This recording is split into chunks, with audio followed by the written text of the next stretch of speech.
Salutations, chers amis. Alors que nous poursuivons la lecture du livre « La tragédie des siècles », nous avons fait la connaissance de William Miller, un homme au cœur sincère qui, grâce aux Écritures, a trouvé un ami en Jésus. Il vivait dans une région rurale de l'État de New York, entre la fin du XVIIIe et le milieu du XIXe siècle.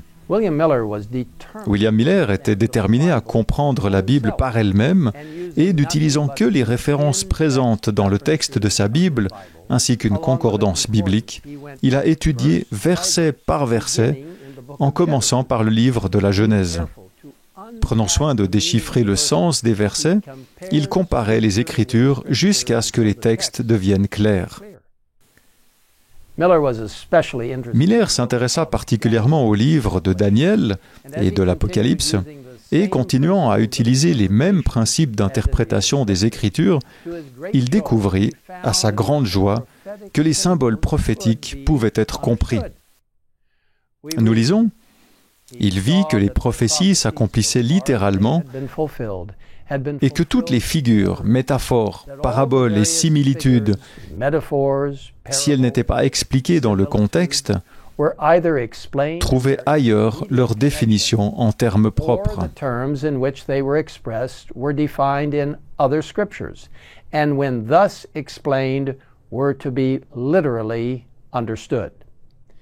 Miller était convaincu qu'en utilisant cette méthode, tout le monde pourrait comprendre les Écritures, y compris les prophéties. Alors qu'il suivait l'une après l'autre à travers l'histoire les grandes chaînes prophétiques, leurs accomplissements se découvrant à ses yeux venaient récompenser ses efforts. Les anges de Dieu dirigeaient son esprit et lui donnaient l'intelligence des Écritures. En continuant à étudier attentivement, Miller découvrit que le retour littéral et personnel du Christ était clairement enseigné dans les Écritures. Des passages tels ceux qui suivent ont parlé à son cœur. 1 Thessaloniciens 4 au verset 16, le Seigneur lui-même a un signal donné à la voix d'un archange et au son de la trompette de Dieu descendra du ciel. Matthieu 24 au verset 27. En effet, tout comme l'éclair part de l'est et apparaît jusqu'à l'ouest, ainsi sera le retour du Fils de l'homme. Et Matthieu 24, verset 31, il enverra ses anges avec la trompette retentissante et ils rassembleront ceux qu'il a choisis.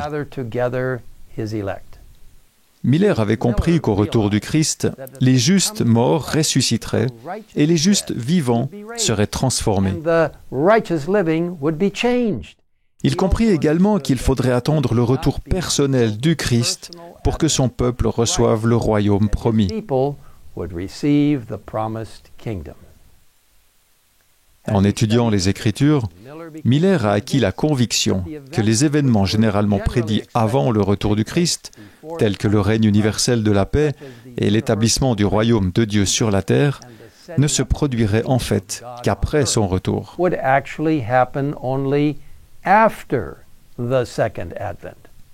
En outre, il s'est rendu compte que les signes des temps et la situation du monde correspondaient à la description prophétique des derniers jours. Il résultait donc, écrit Ellen White, que le temps assigné à notre terre dans son état actuel touchait à sa fin. Mais ce n'était pas tout. Dans son étude, William Miller a noté la chronologie des Écritures.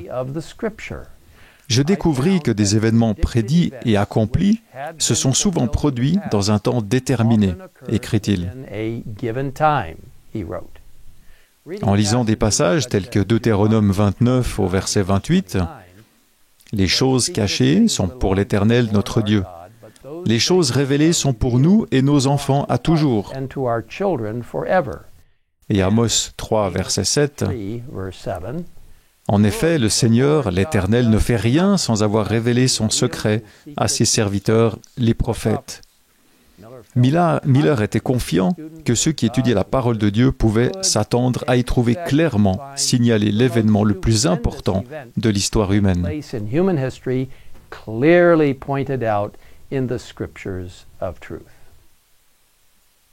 Il a ensuite creusé encore plus profondément dans les prophéties pour voir ce qui était révélé sur le retour du Christ. Et ce qu'il a pu apprendre l'a beaucoup étonné. Je vous invite à vous joindre à nous dans la prochaine vidéo, où, avec William Miller, nous retracerons la main de Dieu à travers les temps prophétiques et nous verrons ce qui a été révélé. Et maintenant, prions ensemble. Père Céleste, merci de nous avoir donné la parole de Dieu, de nous avoir donné un moyen d'étudier la parole de Dieu verset par verset, texte par texte, en soulignant et en comprenant les choses qui nous aideront certainement à identifier plus clairement ta main dans nos vies et dans l'histoire et l'avenir de cette terre. Your hand in our lives and in the history and the future of this earth.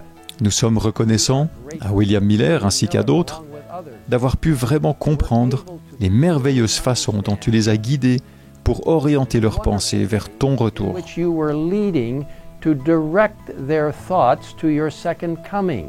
Maintenant, Seigneur, nous te demandons de nous aider à explorer davantage ce que les prophéties bibliques ont effectivement indiqué, à savoir que ton retour est imminent. Your soon coming is imminent. Merci d'écouter notre prière. Nous te le demandons. Au nom de Jésus. Amen. Amen.